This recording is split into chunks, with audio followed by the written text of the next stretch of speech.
viene Alur con todo ahora, ¿sí? En el desembarco de los biocombustibles y el desarrollo. Mirada mundial del mercado de los biocombustibles. Vamos a invitar a pasar, ¿sí?, a la ingeniera Victoria Hernández, gerente general de Alur. ¿Está por aquí? Acá está. Muy bien.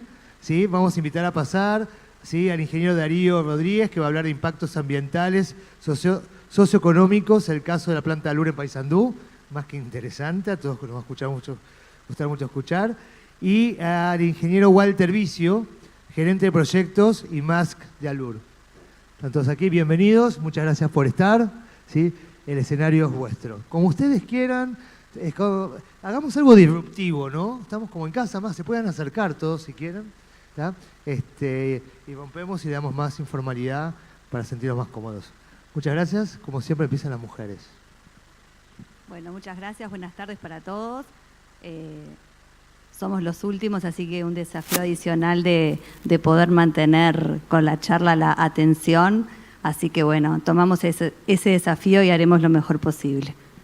Nosotros vamos a empezar en una primera parte a ver una mirada mundial de los biocombustibles.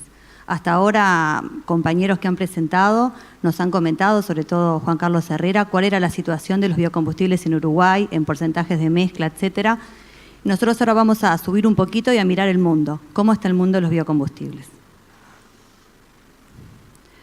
Primero vamos a empezar por analizar cómo es la matriz primaria de energía a nivel mundial.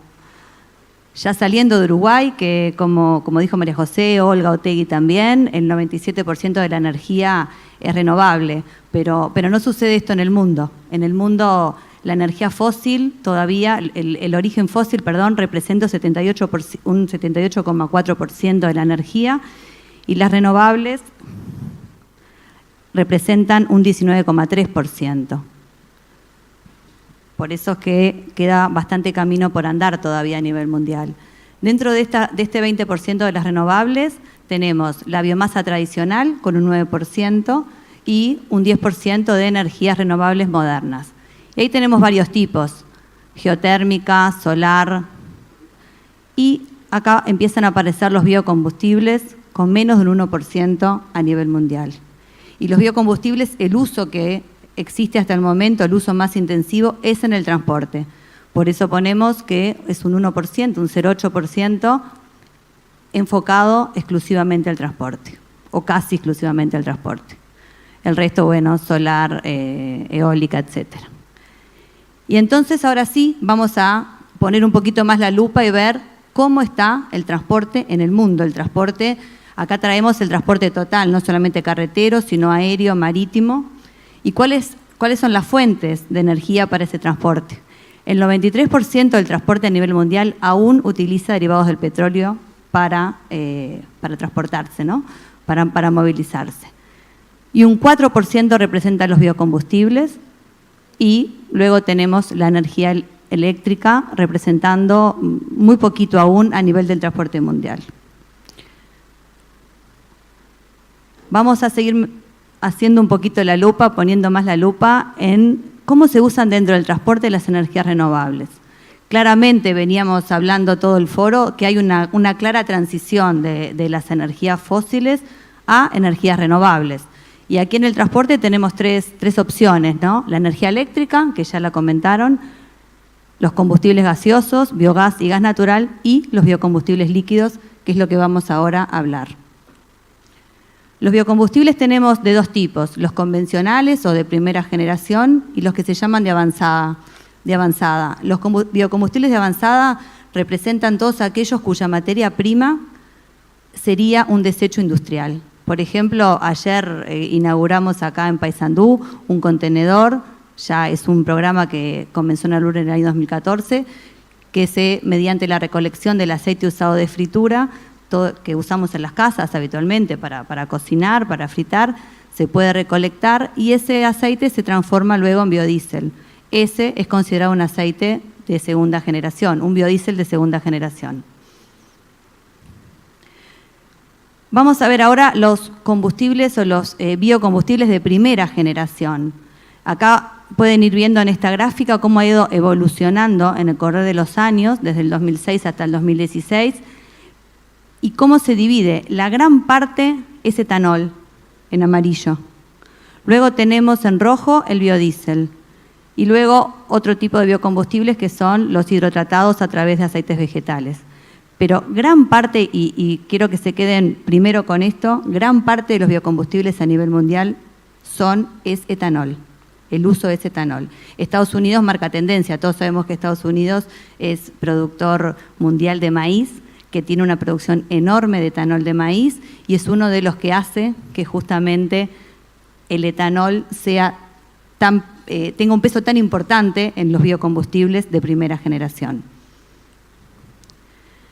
¿Cómo está el mundo en relación al uso de biocombustibles para el sector automotriz, para el sector de transporte? Primero ven en color gris los países donde no hay ningún porcentaje de mezcla estipulado, donde no se mezcla, donde no se usan los biocombustibles. Y luego vamos a ir a este color como medio amarillo, donde son los países que tienen obligaciones de mezcla desde el año 2012. Tenemos Estados Unidos, Canadá, Uruguay, Argentina, Paraguay, Europa. Luego los que se fueron adhiriendo a las obligaciones de porcentaje de mezcla en 2013 y 2015, acá empiezan a aparecer países de África, y los que incrementaron su porcentaje de mezcla en el año 2016, que es básicamente Brasil, y ahora vamos a ver en detalle cuál es la situación de nuestros vecinos, tanto de Argentina como de Brasil, y vamos a hacer una pequeña mirada a Estados Unidos y Europa. ¿Cómo está Argentina en relación a los porcentajes de mezcla? Argentina hoy está con un etanol, con un E12, significa un 12% de etanol en la nafta, y un B10, que significa un 10% de biodiesel en el gasoil. Hoy Argentina está entonces en un E12 y un B10, y tiene claras intenciones de llegar a un 20% de mezcla en el biodiesel. Argentina es productora mundial de soja, es de los principales exportadores de soja, y bueno, justamente la producción de biodiesel hace que una materia prima básica, primaria, agregarle valor a través de la elaboración de biodiesel, y tienen un mercado interno muy interesante. De hecho, lo están agrandando, y no sé si han escuchado, o recientemente el mercado de Estados Unidos se ha cerrado a la exportación justamente por los precios tan bajos de Argentina y políticas proteccionistas que ha aplicado Estados Unidos, pero lo tienen parcialmente para la Unión Europea. También tienen intenciones de seguir incrementando el etanol, pero para eso tienen que introducir los vehículos flex en el país. Ya estamos con un E12 en el límite para el uso de vehículos flex. Por encima de mezclas del 12% se hace necesario introducirlos. Hay un programa piloto donde se están analizando pruebas en vehículos para subir el porcentaje de mezcla a utilizar en Argentina. ¿Qué pasa en Brasil? En Brasil hay mínimos de E18 y llegando hasta por ley a un 27,5% de porcentaje de etanol en las naftas. Todos sabemos cuando hemos ido a cargar a la frontera o cuando hemos ido a Brasil, hasta el olor es diferente. No sé si, creo que claramente uno se da cuenta que la nafta es totalmente distinta, y básicamente es por el porcentaje que tiene de alcohol. Y tenemos un B8 en un 8% de biodiesel. Se están haciendo pruebas en motores para llegar a un B15, a un 15% de biodiesel para el año 2020. Y lo que sí tiene Brasil, que luego el ingeniero Darío Rodríguez lo va a comentar un poco más en detalle, es una política de Estado muy clara, con los lineamientos para favorecer lo que es el uso de los biocombustibles, en el entendido de que el movimiento que le da a la cadena agroindustrial del país es enorme. La caña de azúcar, pero no solamente el etanol de caña de azúcar. En Brasil se están cada vez desarrollando más la producción de etanol de cereales, de maíz básicamente, y también se han abierto algunas industrias de producción mixta, caña de azúcar, maíz, porque tiene un montón de ventajas, permite extender las zafras, permite equilibrar los periodos de producción. Ellos han desarrollado un programa que se llama Renova Bio, que de alguna forma le da valor al uso de fuentes de energía renovables, y en especial a los biocombustibles, lo vamos a ver luego a continuación. ¿Qué pasa en Europa? En Europa hay un 7% de límite mínimo para los combustibles de primera generación, los biocombustibles, y un 3% mínimo para los combustibles de segunda generación.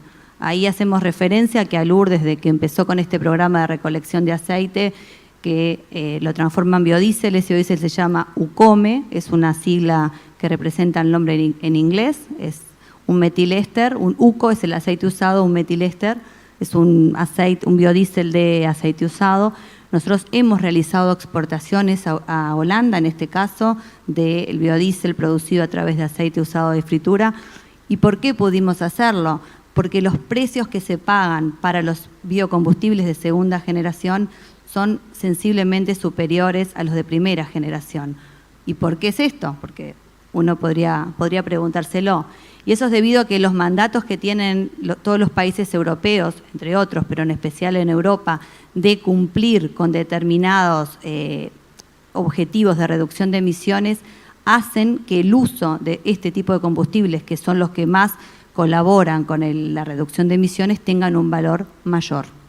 Entonces tienen un precio que se paga, un sobreprecio, y bueno, nosotros hemos aprovechado esas ventanas de exportación, hemos realizado exportaciones desde Uruguay. Y en Estados Unidos es un sistema similar a este que yo les cuento, de que hay un precio diferencial para los biocombustibles de segunda generación, que se llama RIN, es un sistema que le da valor a los productores para que lleguen a determinados porcentajes en las mezclas. Y como les comentaba más temprano, grandes productores de etanol de maíz, sobre todo en el centro de Estados Unidos, Dakota, Illinois, no tanto en el Golfo de México, que básicamente la producción es petrolera. Entonces, cuando uno va a una estación de servicio, por ejemplo, en Houston, encuentra que prácticamente no hay naftas con etanol, pero cuando uno va subiendo hacia el norte de Estados Unidos, donde es el área agrícola por excelencia y grandes productores de maíz, llegamos a ver surtidores de hasta un 75% de etanol. Entonces, claramente la economía de la localidad o de la ciudad marca también los porcentajes de mezcla que se tienen a lo largo y ancho de Estados Unidos. ¿Qué va a pasar al futuro? Nadie lo sabe, todos tenemos, creo, la misma incertidumbre, mucho más allá de los biocombustibles, pero bueno, específicamente hablando de los biocombustibles, no está claro cuál va a ser la posición de Estados Unidos en relación a los compromisos de reducción de emisiones. Todos sabemos que está en discusión, por lo tanto, hay una gran incertidumbre, pero yo recientemente estuve en un foro en Houston y lo que sí me llevé la idea de que es tan grande la industria del agro que se mueve en el maíz, que creo que va a ser muy difícil que Estados Unidos baje los porcentajes de mezcla, pero es una opinión personal que les estoy dejando. Bueno, y ahora vamos a ver un poquitito los combustibles de avanzada. Como bien decía María José anteriormente, los biocombustibles de avanzada están recién en etapas. Acá ven, la etapa 1 es cuando recién se empieza a investigar, hasta la etapa 9, que ya estarían prontos para la comercialización. Y acá traemos distintas tecnologías que hoy se están investigando en distintos estados, digamos, de avance del proyecto, de fermentaciones aeróbicas, pero vamos a hablar básicamente de una que es la que está para producción de etanol, que es la que está más cerca de llegar a una escala de comercialización, que es la producción de etanol, del etanol celulósico. ¿Qué hacemos referencia con el etanol celulósico? Es aquel, por ejemplo, en la caña de azúcar, cuando hacemos etanol de caña, la caña se muele y todo el bagazo que queda y los desechos, de ahí se vuelve a sacar etanol, se reprocesa para sacar etanol. Como sería un desecho, parte se quema el bagazo en la caldera, pero otra parte que queda como un desecho industrial, el etanol producido a partir de celulosa, puede ser de caña, puede ser de la paja del trigo, de lo que sea, ¿verdad? De lo que sea, de los vegetales que estemos procesando. Ese etanol es de segunda generación, pero aún no está pronto para comercialización. ¿Por qué? Básicamente porque estas tecnologías aún no están logrando costos competitivos.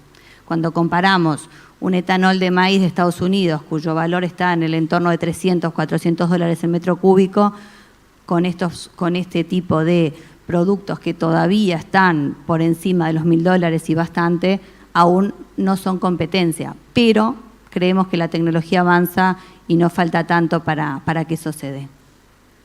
Así que bueno, estamos todavía en etapa básicamente de casi de producción, pero no se llega. Hay unas 24 plantas, si mal no recuerdo, Darío, en el mundo, algunas en procesos más avanzados, otras como prototipos, pero bueno, esa es un poco la situación de este tipo de productos. Y ahora, como tratamos de ser breve, como para terminar, yo me preguntaba, bueno, ¿y qué viene después? ¿Qué pasa después de los biocombustibles? ¿Hacia dónde va el mundo? ¿Cuál va a ser la energía que nos mueva en el año 2030? ¿Cuál va a ser la energía que nos mueva en el año 2050? Cada uno podrá tener sus ideas. Yo traigo una opción, una posibilidad, que quiero compartir con ustedes, una visión, y es una posibilidad. ¿Vendrá el hidrógeno? Todos hemos escuchado que el hidrógeno como fuente de energía es una realidad o que puede ser una gran realidad, sustituyendo los combustibles fósiles y otro tipo de energía. ¿Y cómo se puede usar el hidrógeno en el transporte? ¿Qué es lo que nos convoca o qué es lo que yo he estado conversando? Y la respuesta es que el hidrógeno en el transporte se puede utilizar a través de un dispositivo que se llama celda de combustible. ¿Qué es una celda de combustible? Una celda de combustible es una pila, se le llama así, que usa combustible, tiene un dispositivo que mediante una electrólisis, que es una reacción química, transforma la energía química del combustible que yo le estoy agregando en energía eléctrica. Y bueno, y en calor también, pero básicamente en energía eléctrica, que es lo que queremos generar para mover ese vehículo. Brevemente, esta es la pila. Entra hidrógeno y entra oxígeno. El oxígeno lo toma del aire el vehículo. O sea, el vehículo tiene este dispositivo, toma aire, usa el oxígeno de ese aire y un combustible que le provee, ¿no? Y lo transforma mediante una reacción que se puede simplificar, que el hidrógeno más el oxígeno nos da agua. O sea que de este dispositivo va a salir agua y va a salir energía. Esa energía eléctrica, producto de esta reacción electroquímica, es la que va a hacer mover el vehículo. O sea, es un vehículo eléctrico cuya electricidad se genera in situ a través de este dispositivo. No sé si se entendió. Y ahora nos planteamos una opción de dónde tomamos ese hidrógeno. Todos habremos escuchado cuando se habla del hidrógeno, que es la energía del futuro, ¿dónde lo almaceno? ¿Cómo lo distribuyo? ¿El hidrógeno gas? ¿El hidrógeno líquido? ¿De dónde lo tomo ese hidrógeno para que entre realmente como un combustible en esta pila? Esta es una posibilidad. ¿Qué es el etanol? ¿De dónde se saca el etanol? De cereales, por ejemplo, de una planta. ¿Y esa planta qué hace? Transforma la energía solar mediante la fotosíntesis. ¿Y qué hacemos nosotros cuando extraemos, por ejemplo, un grano de esa planta? Trigo o maíz. Bueno, ¿el maíz qué es? Es esa energía solar transformada en materia orgánica, que esa materia orgánica se puede transformar ¿en qué? En etanol, en las plantas que tenemos. Y ese etanol es lo que ya se está viendo que seguramente puede ser una alternativa bien firme de fuente de hidrógeno. Entonces, si pensamos qué puede suceder, y ya hay autos, ya traemos algunos ejemplos de prototipos que utilizan las celdas de combustible, ya existen estos vehículos en forma de prototipos, ya se están probando, utilizan las celdas de combustible para generar autos a energía eléctrica, que esa energía eléctrica, en vez de tener puntos de carga donde uno va y enchufa el auto, como veíamos en estaciones de servicio, donde sea, esa energía eléctrica se genera dentro del propio vehículo justamente utilizando etanol como fuente de hidrógeno. Entonces, si volamos un poco la imaginación y asumimos que esto fuera una realidad a escala, ¿verdad? Estos son prototipos. Perfectamente en el año 2030 yo podría ir con mi auto, con una celda de combustible, ir a una estación de servicio y en vez de que me carguen nafta, me van a cargar etanol. Y ese etanol va a ser o puede ser la fuente de hidrógeno para que mi vehículo genere in situ energía eléctrica. ¿Qué ventajas tiene eso? Y la primera y de las más importantes es que justamente la red de distribución donde todos necesitamos ir a cargar ya está, son las estaciones de servicio.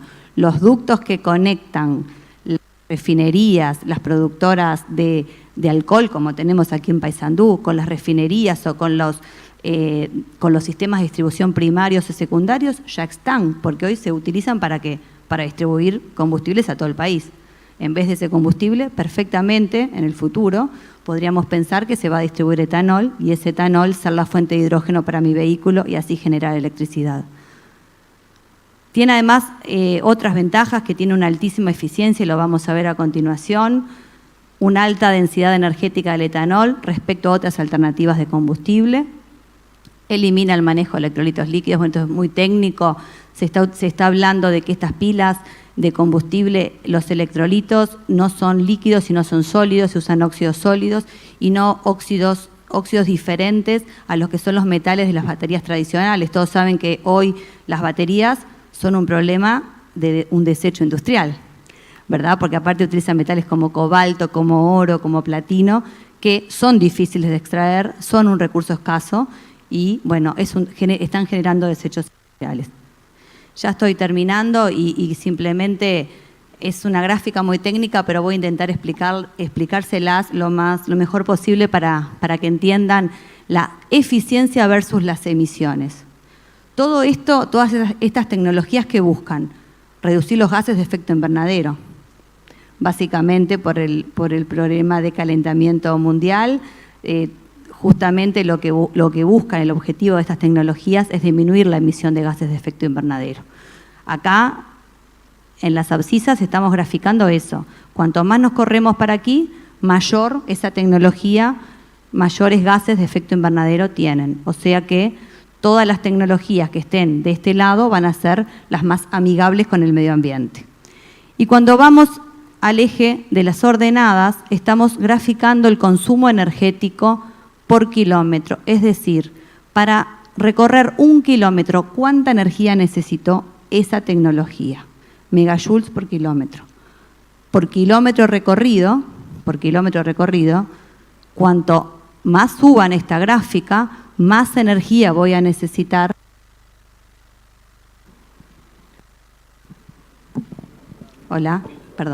para recorrer 1 kilómetro. Entonces, dentro de los combustibles que podemos considerar o las tecnologías que podemos considerar verdes, estamos hablando de este lado, no la gasolina. La gasolina tiene altas emisiones de gases de efecto invernadero y un consumo importante de energía por kilómetro. O sea, necesito más producto, necesito más energía para mover el mismo vehículo 1 kilómetro. En este lado tenemos el etanol puro, comparado con la gasolina, los valores de consumo energético son similares, pero todos sabemos que es un combustible que reduce significativamente los gases de efecto invernadero. Si nos movemos más para aquí abajo, vemos acá, vamos a ir ya para terminar el final de la gráfica, los vehículos eléctricos verdes, que significan que utilizan energía eléctrica de fuentes 100% renovables. Son vehículos cuyo nivel de emisiones es bajo y su consumo energético también. Y están muy similar a lo que son las celdas de combustible. Son las dos mejores alternativas. Los vehículos eléctricos que consumen energía eléctrica de fuentes 100% renovables o vehículos que tengan celdas de combustible de hidrógeno. Todas las otras alternativas, sea por un consumo energético mayor, o sea que es más costoso, en definitiva, mover un vehículo con otro combustible, o sea porque la reducción de gases de efecto invernadero no se da, son alternativas que son menos eficientes desde el punto de vista económico y desde el punto de vista de las emisiones. Bueno, por lo tanto, y para terminar nuestra parte, nosotros creemos que los biocombustibles son y van a seguir jugando un papel bien importante en la transición hacia fuentes renovables. Y también creemos que son una alternativa firme para nuevas tecnologías que se están desarrollando, como esta que veíamos, que aplicadas al transporte pueden llegar a utilizar este combustible verde como fuente de hidrógeno, o sea, en este caso el etanol. También pensamos que incluso con reducciones agresivas en el crecimiento de los viajes, cambios importantes en los hábitos de consumo que se dan y que todo es tan dinámico con la tecnología, aún así la demanda de combustibles líquidos por las proyecciones que tenemos en el año 2050 hasta el 2075 van a ser bien importantes. Así que nada, creemos que los biocombustibles ayudan a diversificar las fuentes verdes de energía, no van a ser la única opción, pero creemos que en este tipo de cosas no hay una única opción y que la diversidad de fuentes alternativas es lo que le da la fortaleza a las matrices energéticas de los países. Muchas gracias. Muchas gracias, Victoria. Bueno, damos lugar a Darío. Bien. Darío es ingeniero en alimentos de la UDELAR, con una experiencia, con un máster en energía en la Universidad Complutense de Madrid. El tema que va a abordar Darío es impactos ambientales y socioeconómicos, que es el caso de la planta Alur Paysandú. En realidad, de las 3 cadenas. Bien, pero dale. vamos a profundizar en Paysandú. Ok. Bueno, buenas tardes. Tengo 2 objetivos con esta presentación. Por un lado, darle continuidad a la presentación de Victoria, tratar de esclarecer algunos puntos que se vieron en presentaciones anteriores. Y en segundo lugar, creo que poder responder algunas consultas que se hicieron sobre análisis de ciclo de vida y reducción de emisiones antes del almuerzo. Así que vamos a intentarlo. Pero me parecía que primero era importante tener en cuenta algunos factores o profundizar en algunos temas que ya se mencionaron en todas las presentaciones, pero no por eso hay que dejar de profundizar en ello. Me refiero a lo que es el efecto invernadero y los gases de efecto invernadero. La mayoría ya sabe de qué se trata, pero esto es una figura que la pueden encontrar en cualquier lado. O sea, es muy sencilla y lo muestra de una forma muy simplificada, diría yo. Pero básicamente es un fenómeno en el cual ciertos gases que se encuentran en la atmósfera, que se encuentran de manera natural en la atmósfera, retienen y luego reemiten la energía que proviene del suelo, que de alguna forma en primera instancia provino de la radiación solar, ¿no? Entonces se genera lo que se ve acá, que es como una especie de efecto estufa o efecto espejo, y que tiene la función, en realidad es lo que permite que la temperatura de la Tierra sea apta para el desarrollo de la vida. O sea, no es negativo en sí mismo. Pero se preguntarán entonces cuál es el problema entonces. El tema es cuando estos gases cuando estos gases de efecto invernadero se acumulan en concentraciones por encima de lo normal. Ya se puede discutir o no si es por actividades humanas o no. En realidad la comunidad científica ya lo tiene bastante claro, no hay que discutirlo. Pero bueno, debido a, por ejemplo, el transporte, la energía, actividades agropecuarias también. Y lo que termina haciendo esta acumulación de gases es incrementando de alguna forma la temperatura de la Tierra, y esto ocasiona variabilidad en el clima, que es lo que todos ya conocemos como cambio climático. Si parto de la base de que se entendió esto, bueno, ¿cómo es el perfil de emisiones a nivel mundial? ¿Sí? Esto lo que quiere representar básicamente es que el 68% de las emisiones provienen del sector energía. En el mundo, esto es el mundo, no es Uruguay. Luego lo vamos a ver, Uruguay es bastante distinto. Vuelvo para atrás, es bastante distinto por muchas de las medidas que se mencionaron anteriormente. Ahora, el sector energía, a su vez, ¿cómo se divide? Bueno, acá vemos el sector transporte con un 24% de las emisiones. ¿Sí? Un detalle no menor que me olvidé de comentar es que, ¿cuáles son los gases de efecto invernadero? Hay varios gases de efecto invernadero, pero se puede decir que casi el 99% de las emisiones se reparte entre 3. El dióxido de carbono, el metano y los óxidos nitrosos, ¿sí? Pero por convención se trata de llevar todo a una única unidad, que es el dióxido de carbono equivalente. Entonces, de ahora en más en la presentación, cuando hable de dióxido de carbono, no quiere decir que me refiera a que solamente se emite dióxido de carbono, sino que todos los gases están pasados a esa unidad, ¿sí? Y esto algo también mencionó Victoria, en realidad el transporte no es solo el transporte de carretera, que es la barrita verde, sino que también hay transporte marino y de aviación, si bien podemos ver que casi el 80% de las emisiones provienen del transporte de carretera. Esto lo voy a mencionar muy rápido, pero este es el programa RenovaBio. No sé si recuerdan que Victoria lo mencionó en Brasil, es lo que se viene en Brasil. ¿Por qué lo agregué acá? Porque creo que es una experiencia clara de cómo un gobierno puede de alguna forma realmente reconocer los impactos ambientales, en este caso asociado a lo que es la dimensión de cambio climático. Básicamente, ¿cómo funciona esto? Es una copia a lo que hace Estados Unidos en realidad.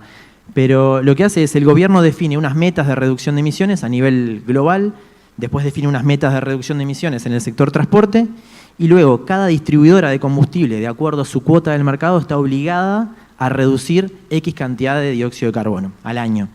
¿Cómo lo hace? Bueno, o le compra a empresas productoras que están certificadas y han demostrado que realmente reducen X cantidad de toneladas, o accede a un mercado que se genera, una especie de bolsa de valores, donde hay lo que antes eran los bonos de carbono, es una especie de créditos de carbono que van a tener un valor de mercado. Entonces, hay una forma física y un mercado a través de la bolsa de valores. Esto lo expliqué de manera muy resumida, podemos profundizar. Pero es una forma clara de ver cómo se puede internalizar esos impactos realmente. Bueno, Uruguay, ya lo mencionaron, saben que en Uruguay se producen biocombustibles en el norte, en Bella Unión, bioetanol a partir de caña fundamentalmente, también azúcar, energía eléctrica. Donde estamos, me imagino que todos lo saben de memoria, pero hacemos bioetanol a partir de cereales, trigo, cebada, maíz y me falta uno, sorgo, obviamente. Y en el sur, biodiesel a partir de oleaginosos, sebo y aceites usados de fritura. ¿Sí? Ahora, ¿qué es esto del ciclo de vida? Si estuvieron en las presentaciones anteriores, vieron realmente los motivos por los cuales se decidió producir biocombustibles, los pilares fundamentales como la ley de agrocombustibles, la matriz energética, la política energética. Pero sin embargo, había que medir, hay que demostrar realmente la sustentabilidad de los biocombustibles. Desde el inicio se hablaba de esto, pero nunca lo habíamos hecho. Entonces ya desde hace 2 años y medio se decidió, en conjunto con la Dirección Nacional de Energía y con el CIEMAT de España, el Centro de Investigaciones Energéticas, Medioambientales y Tecnológicas, realizar un análisis de ciclo de vida para ver impactos ambientales, socioeconómicos y sus externalidades asociadas. Lo que les voy a presentar son los impactos ambientales ahora. ¿Sí? Se basa en una herramienta de gestión ambiental que se llama análisis de ciclo de vida. Capaz que les suena más por el lado de huella de carbono, lo deben haber escuchado alguna vez. Pero básicamente lo que hace este análisis es ver toda la cadena de producción, estudiar todas las corrientes que van desde la naturaleza al sistema y desde el sistema a la naturaleza. ¿Sí? O sea, se cuantifican entradas y se intentan identificar impactos asociados. No se hace de cualquier manera, hay una normativa específica que marca las pautas de cómo llevarlo adelante. O sea que de esta forma uno puede compararse con otros resultados similares en otros países y a su vez compararse con directivas que establecen si un biocombustible es sustentable o no es sustentable, que ahora vamos a ver qué es.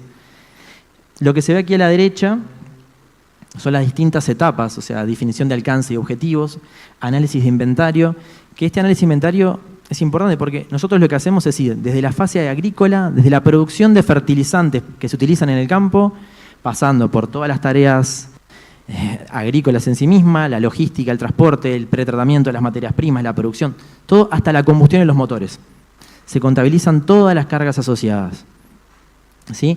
Generalmente, tal vez no muy práctico, muy visual, pero se trabaja con esta unidad, el megajoule de biocombustible. Es lo que se usa habitualmente, pero prácticamente es como trasladarlo a litros, o sea, verlo como la unidad, tantas toneladas de dióxido de carbono por megajoule de biocombustible. Eso es como se expresa habitualmente y ahora lo van a entender, no es tan complicado. Perdón, hay 2 etapas más que me olvidé de mencionarlas. La evaluación del impacto, propiamente dicho, que en nuestro caso nos focalizamos solamente en impacto sobre el cambio climático, o sea, emisiones de gases de efecto invernadero, y sobre el balance energético. ¿Sí? En realidad, sobre el ratio de energía fósil, más puntualmente, que les voy a explicar lo que es. Y por último, hay una fase de interpretación que es igual de importante, que se analizan todos los resultados y se evalúan cuáles son las oportunidades de mejora, dónde queremos actuar para seguir mejorando. Y vamos a los resultados, concretamente, que creo que era una de las preguntas que hicieron en la mañana. Estas son las emisiones de gases de efecto invernadero de la producción de biodiesel, abarcando toda la cadena que les mencioné antes. Este es el resultado, que en realidad, visto así, no dice mucho, 25 gramos de dióxido de carbono equivalente por megajoule. Pero lo importante es esto es el número que se utiliza habitualmente. Esto es cuánto menos emite que el combustible fósil que sustituye. ¿Sí? ¿Se entiende? Eso es lo importante. Este número, a los efectos, no juega un papel importante, pero es este. O sea, comparado, en este caso el biodiesel se mezcla con el gasoil, o sea que comparado con el gasoil producido, reduce un 70% menos. Claro, ¿cómo es esto? Hay que tener en cuenta de a partir de qué materias primas trabajamos. En el caso de biodiesel se trabajó con el pool de materias primas que se está utilizando habitualmente, que es soja, canola, cebo vacuno y aceites usados de fritura en distintas proporciones. ¿Sí? Acá lo que se muestra acá en este gráfico es la distribución de esas cargas. Si ven, el cultivo de soja y el cultivo de canola se llevan un 73% de las emisiones, que es algo lógico. O sea, la mayor parte de las emisiones se van en la fase agrícola. ¿Sí? La fase agrícola es la responsable de la mayor parte de las emisiones. Bueno, luego sí hay etapas realmente productivas, recuperación de la grasa, la recuperación del aceite, etc. ¿Por qué dice biocombustible sostenible? Porque la normativa europea define que la normativa europea es la más estricta desde el punto de vista de emisiones y establece que para aquellas plantas productivas que hayan empezado su producción antes del 2015, el límite de sostenibilidad es un 50%. O sea que si vos no reducís más de un 50%, no es sostenible y seguramente nunca puedas acceder a esos mercados. ¿Sí? ¿Se entiende más o menos? ¿Sí? Ahora, esto es lo mismo, pero para caña de azúcar, la planta del norte, que produce etanol. Si ven, emite un poquitito más, por lo tanto la reducción con respecto al combustible fósil que sustituye es un poquito menos, pero sigue siendo sostenible, partiendo de la base de ese límite del 50%. ¿Sí? Acá es como se distribuyen las cargas, en donde se ve que obviamente la fase agrícola es la que se lleva la mayor parte. Esto que les estoy mostrando es un resumen de un resumen. En realidad, cada una de estas componentes se distribuye luego en muchas cargas o en muchos subsectores, por así decirlo. Y esto que aparece aquí abajo es un crédito por la generación de energía eléctrica. Miguel Fraschini mencionó algo, o sea, en Bella Unión también se genera energía eléctrica como cogeneración y por lo tanto la planta es autosustentable desde el punto de vista energético y se venden los excedentes a la red que van a sustituir energía eléctrica generada por un pool de materias primas como mostraron anteriormente. Y por último, la planta de bioetanol de cereales en Paysandú. Lo mismo. Si ven aquí, emite un poquitito más, por lo tanto, reduce un poco menos, comparado con el combustible fósil, un 60% de reducción, pero sigue siendo un biocombustible sostenible en donde el sorgo, en este caso es importante, el estudio nuestro lo hicimos trabajando 100% con sorgo granífero. El sorgo se lleva casi un 65% de las emisiones. Y esto es un resumen. Tenemos biodiesel, bioetanol caña, bioetanol cereales, y agregué un valor más que no quise profundizar mucho, que es el ratio de energía fósil. Muchas veces se habla de qué tan sustentables son desde el punto de vista energético los combustibles. Esto es lo que muestra, ¿qué indica el ratio de energía fósil para no marear? Son las cantidades de energía renovable que se produce por energía fósil consumida. O sea, cuanto más grande sea este número, mejor. ¿Sí? Y son lógicos los valores. Por ejemplo, ustedes ven que bioetanol de caña de azúcar es un 7 comparado con un 2,4 de cereales. O sea, parecería que es mucho mejor. Pero es natural por la propia naturaleza de la materia prima. ¿Desde dónde partimos? Partimos de una molécula de sacarosa frente a una molécula de almidón. Energéticamente, este proceso productivo es más intensivo. Por eso son estos valores. Pero son normales, son buenos valores comparados con la bibliografía. Ahora les voy a mostrar. Y acá en las barras es básicamente lo mismo que les mencioné antes. El porcentaje de reducción de cada materia prima, de cada cadena productiva, y el punto amarillo es el ratio de energía fósil. ¿Sí? Esto es una comparación con otros estudios. Obviamente no van a leer nada de lo que dice ahí, pero crean, yo les voy a decir lo que dice y me creen. La barra amarilla es biodiesel y todos los demás barras son estudios o procesos reales productivos en donde se hizo la misma metodología aplicando la misma normativa. Y las barras lo que muestran son los porcentajes de reducción. Cuanto más arriba, mejor, están ordenados de mayor a menor. La mayor parte de los que están acá arriba se trata de biodiesel producido a partir de aceites usados. O sea, 100% de aceites usados. No es nuestro caso. Nuestro caso tiene un porcentaje muy bajo, en el entorno de un 1, un 2% de aceite usado. El resto son las otras materias primas. Lo que muestra claramente es que se trata de un proceso productivo que se encuentra de mitad de tabla para arriba, podríamos decir. Y esto es lo mismo, pero para bioetanol. La barrita de arriba, si recuerdan, se trata del bioetanol de caña y la barrita de abajo del bioetanol de cereales. ¿Sí? Es muy variable esto, depende mucho de la materia prima, del proceso productivo, de cuáles son los energéticos que se usan. No es lo mismo utilizar gas natural que utilizar biomasa, como bien se mencionó en la mañana. Y ahora, ¿cuáles son los impactos sobre el sector transporte en Uruguay? O sea, tratar de bajar un poco a Uruguay. Esto sería el perfil de emisiones del Uruguay, en realidad no es el perfil de emisiones del Uruguay, perdón, es el perfil de emisiones del sector energético del Uruguay. Uruguay tiene un perfil de emisiones particular, en donde el aporte del dióxido de carbono del sector energía no es tan importante. En realidad termina pesando más las emisiones de metano y dióxido nitroso de los sistemas agropecuarios. Pero este es el sector energía. Del sector energía, el 55% de las emisiones provienen del sector transporte, que concuerda con lo que se dijo antes de que el desafío está en ese sector transporte. La reducción total de emisiones de ALUR de los últimos años, de acuerdo a este estudio, o sea, a las toneladas por megajoule, a la producción real, aproximadamente representan un 7% de las emisiones del sector transporte. ¿Sí? Esto es lo que tenemos hoy en día, con esos porcentajes de mezcla que fueron mencionados anteriormente.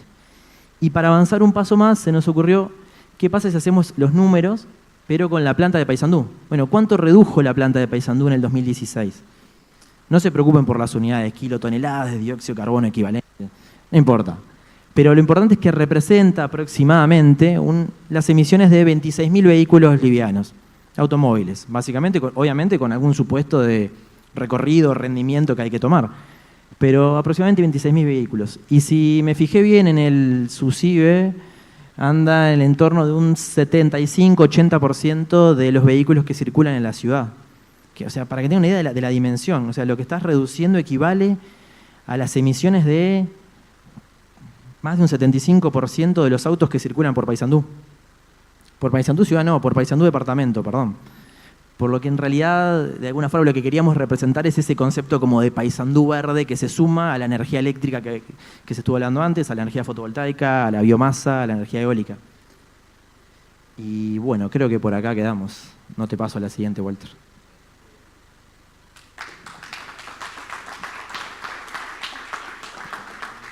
Bueno, Walter nos va a hablar ahora de oportunidades de desarrollo, ¿correcto, Walter? Correcto. Bueno, muchísimas gracias. Cuando terminamos, bueno, vayamos las preguntas. Bueno. ¿Sí? ¿De acuerdo? Bueno, Adelante, para Walter. empezar, agradecerle a las 32 personas que han tenido valor y aguantaron hasta el final. Yo soy salteño, así que es todo un desafío estar adelante de un cartel de Paysandú. Voy a tratar de hacerlo lo mejor posible. Nosotros vamos a hablar un poco sobre las oportunidades de desarrollo para mantener una agroindustria sostenible. La planta de ALUR Paysandú se inauguró en el 2015. Es una planta de alta tecnología, de una escala adecuada para el país, o sea, es pequeña para el mundo y por eso tiene más desafíos para tener una sustentabilidad económica. Tiene una flexibilidad de diseño, o sea, procesa sorgo, maíz, trigo, cebada. Después de 2 años de operación ya hemos probado todas las materias primas en forma eficaz, pero en realidad estamos produciendo solo 2 productos. Estamos produciendo etanol, que es el que se mezcla con los combustibles, y DDGS, que es un alimento animal rico en proteínas, un 30%. Y bueno, esa es la condición de diseño y nosotros pensamos que para sostener la actividad en el tiempo y mantener una sustentabilidad económica y medioambiental, debemos buscar oportunidades de industrializar o algunos coproductos o algunos productos intermedios. Les voy a mostrar 2 ejemplos, no les voy a explicar todo este esquema, no se asusten. Ese es el esquema de producción y dentro de la producción nosotros a partir del almidón generamos además de etanol anhídrido carbónico. Entonces una de las propuestas que estamos trabajando es industrializar el anhídrido carbónico. Esto es desarrollo. Industrializar anhídrido carbónico es una tecnología madura, en la mayoría de las plantas del mundo se hace. ¿Qué efectos tiene? Bueno, reduce las emisiones de gas efecto invernadero, hace un aporte adicional a lo que decía Darío y eso da un incremento en la sustentabilidad ambiental.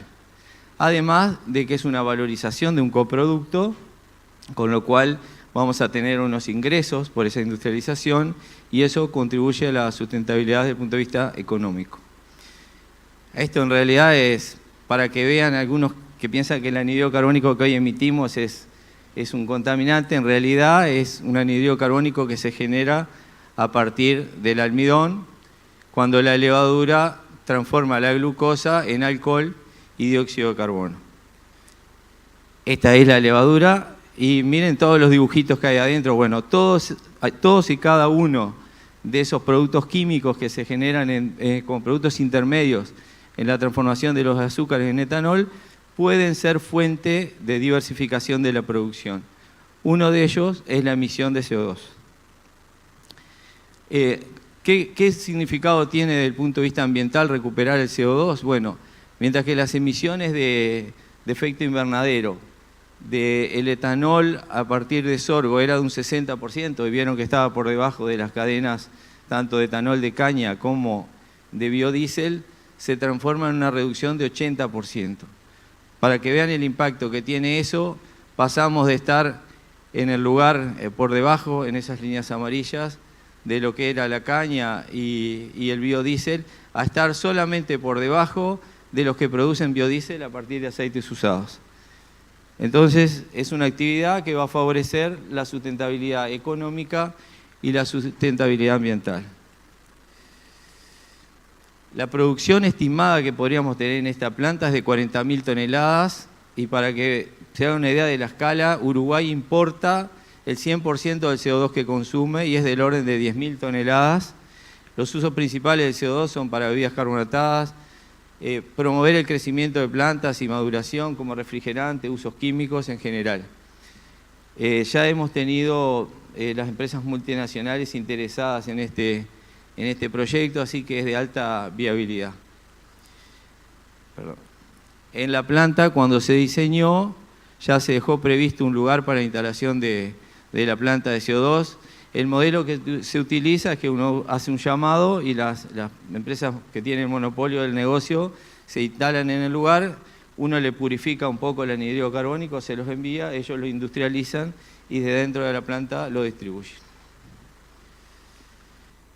Les voy a comentar otra oportunidad de mejora de la planta y de valorización de los coproductos, que es la obtención de cafirinas. ¿Qué son las cafirinas? Bueno, las proteínas que tiene el alimento animal, que hoy realmente tienen un mercado ilimitado, o sea, todo lo que producimos se comercializa, pueden ser valorizadas. Y lo que vamos a presentar ahora es un proyecto de innovación de valorizar esas proteínas. Por eso, innovación. Obtención de cafirina es una valorización de un coproducto, que es el alimento animal, y contribuye a la sustentabilidad económica. Las cafirinas son unas proteínas que se llaman prolaminas, que tienen propiedades funcionales, que es lo que busca el productor cuando las segrega. Por ejemplo, ellas son de baja digestibilidad enzimática, rechazan el agua, y la particularidad del sorgo es que es una materia prima no modificada genéticamente y no es alergénica, y eso ha llevado a que algunas empresas internacionales se interesaran en participar en el desarrollo. En realidad esto no es una novedad, o sea, los productos funcionales están en todas esas marcas que son, alguna vez ustedes las han consumido, y realmente aislarlas correctamente le genera un valor agregado muy alto. Como les decía, es una innovación, entonces es una asociación con un conjunto de instituciones que van a contribuir a la investigación. Entre ellas está la Fundación LATU, a través de Latitud, la ORT, que tiene un centro tecnológico de proceso fermentativo y que hace lo que se llama micropartículas. HiFood, que es una empresa italiana, que es la parte de marketing del producto, es decir, esta investigación está desarrollada para que no termine en un laboratorio, sino que termine en una góndola, y una de las patas, como les decía, HiFood, va a ser la empresa que nos va a ir diciendo qué es lo que el mercado está precisando en relación a productos funcionales. Y bueno, bienvenida también la participación de ANI, que es quien nos financia en un 70% del proyecto. ¿En qué consiste una innovación de este tipo? Bueno, en buscar patentes. Realmente nosotros ya hicimos todo el rastreo de patentes a nivel mundial y no existen. Estamos haciendo una caracterización y estudio de la materia prima. El lanzamiento del proyecto fue hace un par de semanas. Vamos a hacer un diseño de optimización del proceso laboratorio.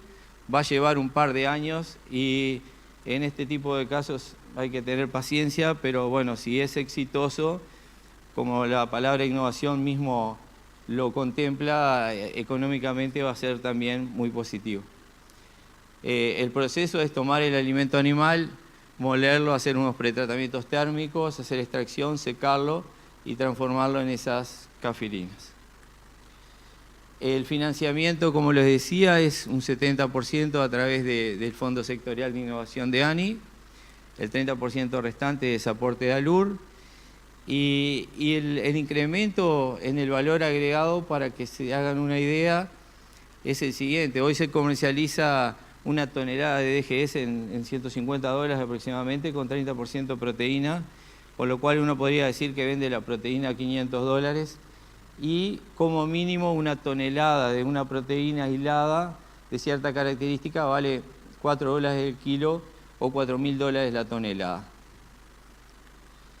Para terminar y dejar un mensaje, bueno, desde ALUR pensamos que la innovación y el desarrollo son los pilares de la sustentabilidad. Gracias.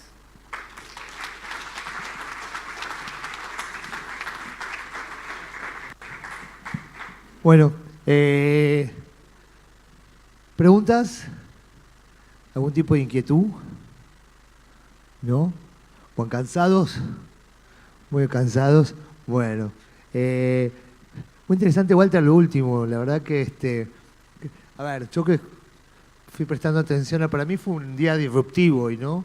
Disruptivo de aprendizaje. La verdad que también te escuchaba, Darío, y se me bueno, el caso de María José, cuántas cosas, ¿no? Y de hecho volvemos a cómo cerrás, y me parece que el cierre fue un poco como se abrió en el día de hoy, ¿no?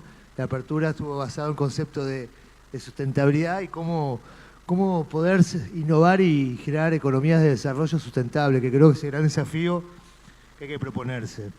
El año pasado se hizo un trabajo con Guichón, ¿no? Me acuerdo que el nombre de Guichón, que había que generar un nombre para el proyecto y quedó verde natural y místico, ¿no? Pero el concepto verde y natural para Guichón de eso, que cada vez es como que el mundo es más verde y hace que seamos cada vez más responsables. Hay una palabra que a mí me encanta, que es la palabra responsabilidad. ¿Saben lo que significa responsabilidad? Porque hablamos mucho de responsabilidad social, empresaria. Responsabilidad, la palabra responsabilidad, ¿cuál es el significado de la palabra responsabilidad? Eso es culpa.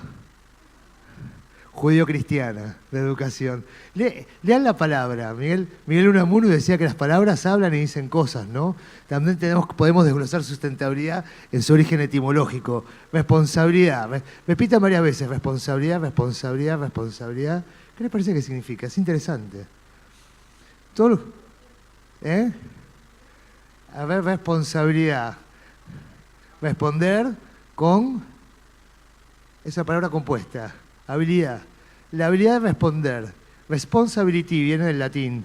Y creo que hoy un poco este foro lo que nos deja es esto, ¿no? Empezar a profundizar y trabajar en la responsabilidad individual para lograr la responsabilidad social en base a la asociatividad. El caso que planteaban antes, ¿sí? El trabajo en conjunto cuando habló en B&B con el tema de paicueros, ¿sí? Lo que hace la asociatividad de las empresas y trabajar de manera conjunta. La habilidad de poder responder en base a la transferencia de conocimiento, y creo que hoy fue un foro que aportó mucho de conocimiento, muchísimo. Muchísimas gracias. Victoria, ¿querés cerrar con alguna frase? Conclusión del día de hoy, Victoria, a ver, te dejamos el cierre a vos. No, bueno, de parte de ALUR, agradecerles a todos y bueno, la paciencia, como decía Walter, de las últimas 30, no sé cuántos estamos en esta sala, haber compartido hasta el final y habernos escuchado. Y dejarles con la frase sí, que ALUR es una empresa responsable en pleno proceso de transformación, una nueva etapa de la empresa. Tuvimos una primera etapa de gran crecimiento, ahora entramos en una etapa de consolidar las inversiones, pero nunca vamos a perder de vista la innovación y desarrollo, como bien decía Walter, y la relación con la comunidad que nos debemos a ella. Así que muchas gracias a todos.